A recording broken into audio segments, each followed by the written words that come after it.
Okay. Hello to everybody. Thank you. Thank you so much for joining us. My name is Diego Zamora. I'm the person in charge of the sourcing of the Colombian office of Belco. I have been here for almost 1 year, but I have involved in coffee business for more or less 10 years. This is the first time I can say that I'm using my hands and my brain to improve the quality of life of the coffee producers in Colombia, because I'm not looking for the lowest price with the highest quality. I prefer to say that I am looking for a perfect balance. It's the only way to make sustainable this business. Colombian coffee is very good, has a very good quality, but coffee producers are not feeling well with the result of the production, because the prices are always very low.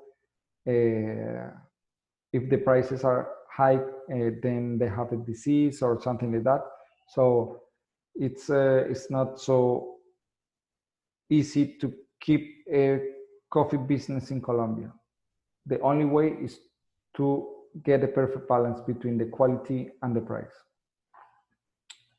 But before talking about what is Belco doing in Colombia to improve the quality of life of the people, it's very good to make a contest of Colombia.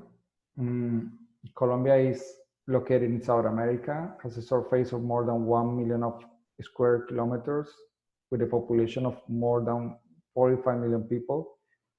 Official language is Spanish. Capital city is Bogota. In Bogota, there are more than 8 million people living there. So it's between 20 to 25% of the people, of the total population of the country in that city. It's a crowded city, but it's really nice. Official currency is the Colombian peso. We have 3 seaports of containers. The first and the main one is Buenaventura, it's the biggest one. It's located on the Pacific Ocean. And at the north, we find Cartagena and Santa Marta. This is the very famous image of Juan Valdez. It represents the image of Café de Colombia in the world. But it also represents the culture and the hard work of the Colombian coffee producers in the countryside. Here we have a map of Colombia. It's very interesting because it's the same map of the mountains in Colombia. This is Nariño. This is the south of the country, close to the border with Ecuador. But this is the starting point of the 3 range of mountains. This is the west, central, and east. It means that the coffee is coming only off the mountains, because our range of production is between 1,300 meters up to 2,200 meters above sea level. If you see, this is the flat land, and we don't find any coffee there.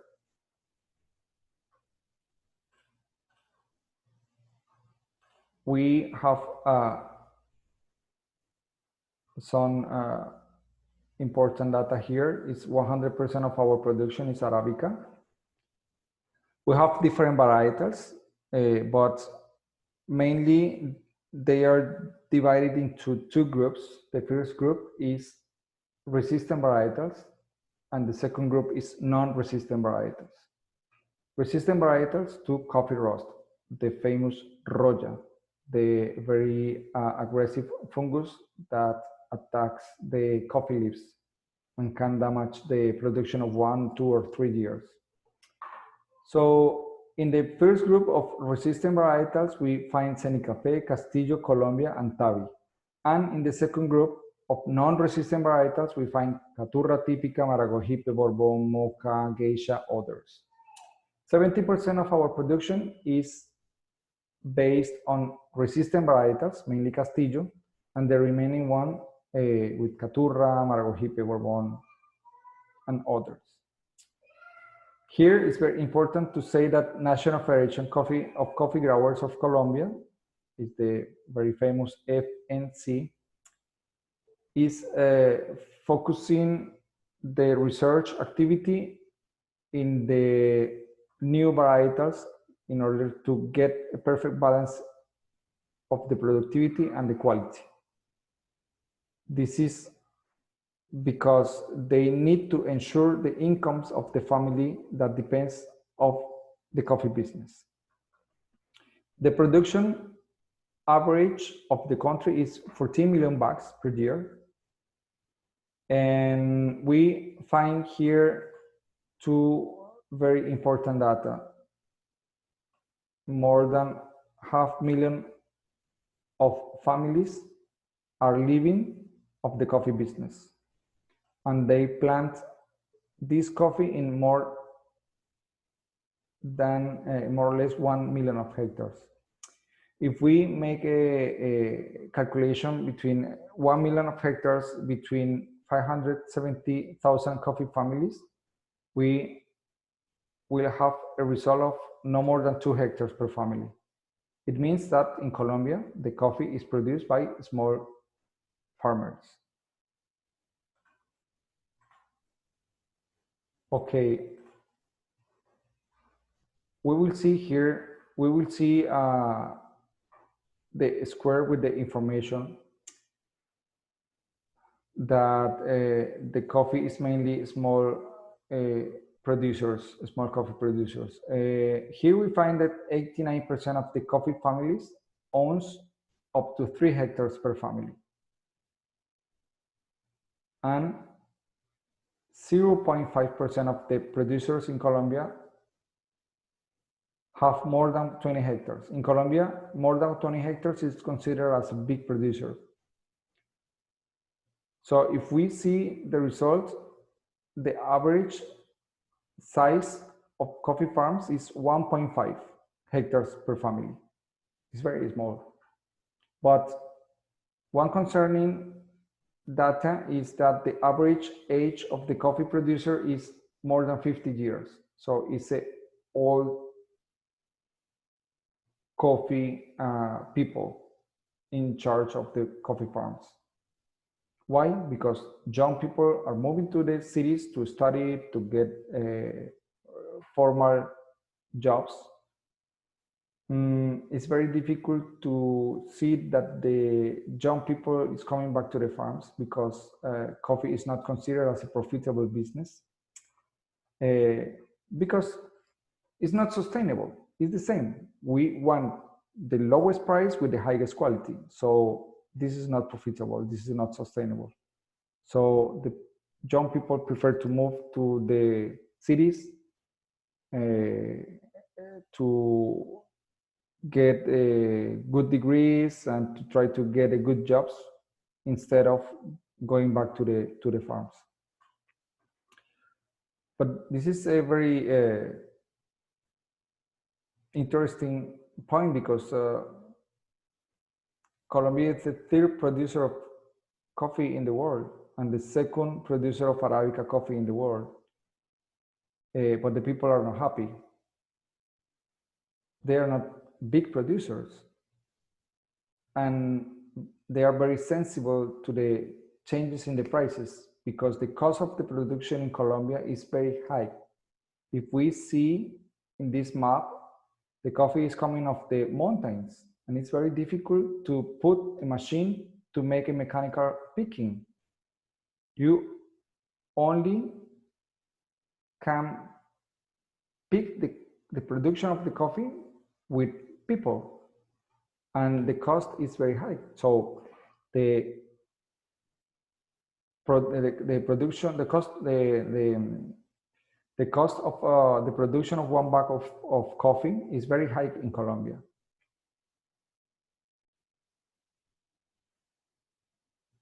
So why is the interest of Belco in the opening of the new office here in Colombia? The idea is to be closer to the producer in order to understand the needs, understand the production costs, the way to produce the coffee, the complexity, the social environment, the economical, the economical needs, and the environmental needs as well. As you know, Colombia, for many years, supported the production of 100% of exposition to the sunlight.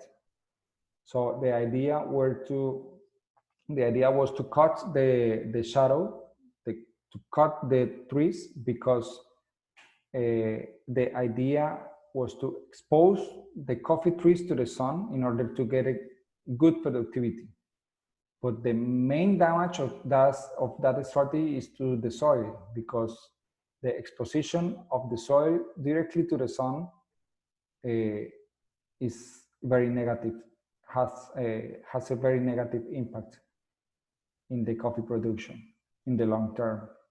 So we have the idea to offer good coffee from here, the north, the Sierra Nevada de Santa Marta and the Serranía del Perijá, to Nariño. This is all the coffee region, and we already have good coffee producers here at the north, here in Santander, here in Boyacá, here in the traditional coffee belt, South Tolima, Huila, Cauca, and Nariño. Each department with its own complexity. For instance, Cauca is one of our main suppliers of coffee, but it's a department full of problems, mainly related with the production of coca leaves. So it's very difficult to compete the coffee with the production of coca leaves, because there are people with guns, people always insisting to the young people to live off the coffee production and introduce to the coffee, to the coca leaves harvesting. So it's very difficult to keep the balance, but the idea is try to understand the complexity and try to find perfect solution, or try to find a perfect solution to each problem. For instance, in Santander, we have a very good producer with a very poor soil, but they are applying a good shadow in order to keep a good health of the soil. The result is very good, but each region has their own complexity, and the idea is try to understand each region, each needs, and the main strategy for us in this moment is to be closer to the producer, to the coffee producer. Try to find a good solution between the association, the coffee producer, the other kind of organizations, in order to cooperate, in order to try to support, because we are not able to do all of the projects or to develop all of the projects. But the idea is try to support, try to help, try to be close to the producers, try to talk with them, to understand the needs, and each need is completely different of one association to the other association. One of the main points here is the traceability. That's why it's so important to be closer to the producer, because it's very common in Colombia to find a very good coffee, because it's very easy, but you don't know who is the owner. Why? Because we only try to separate of a big mass of coffee, the best one. It's very easy to separate of 1 million of kilos, 1,000 of kilos of good quality.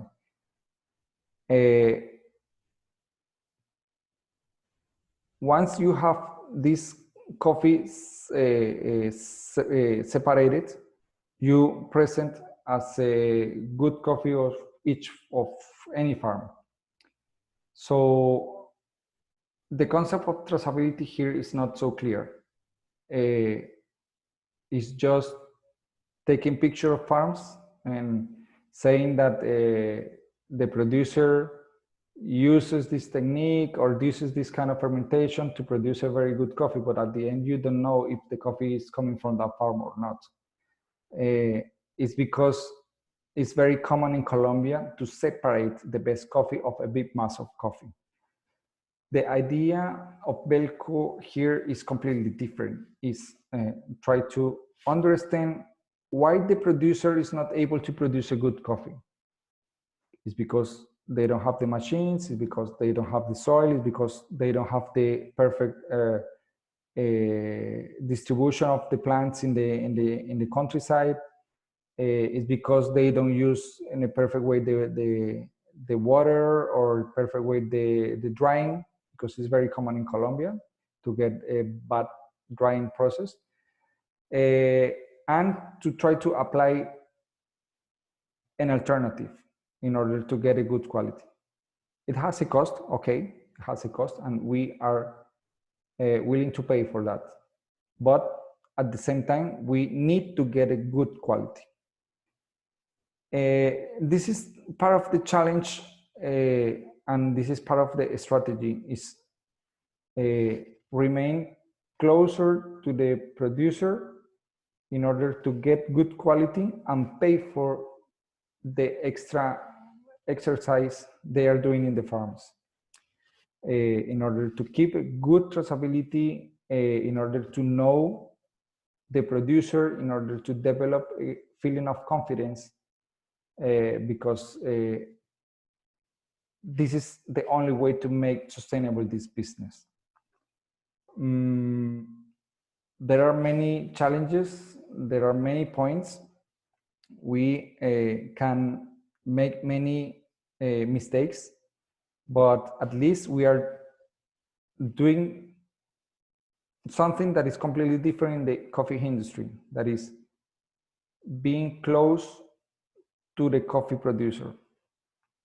Not only importing coffee, not only getting the coffee in the milling plant or in the port in order to bring the coffee to Europe and to make a distribution among the roasters, but the idea of Belco is going to the producer, not to the milling plant. It's going directly to the farms, to talk to the producer, to ensure the traceability, to ensure the quality, to improve the procedures, the protocols of benefit of the coffee in the picking, in the wet benefit, in the dry benefit, in order to ensure good quality.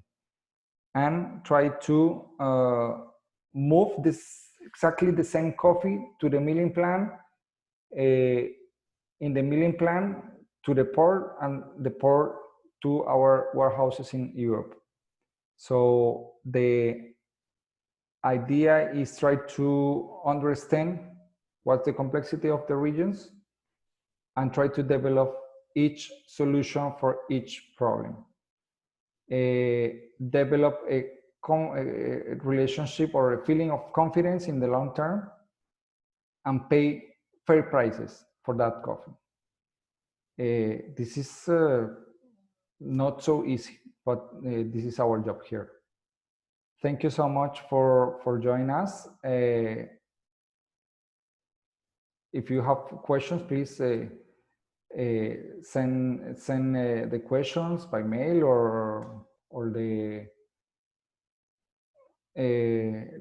way you usually use to try to reply as soon as possible. Thank you so much.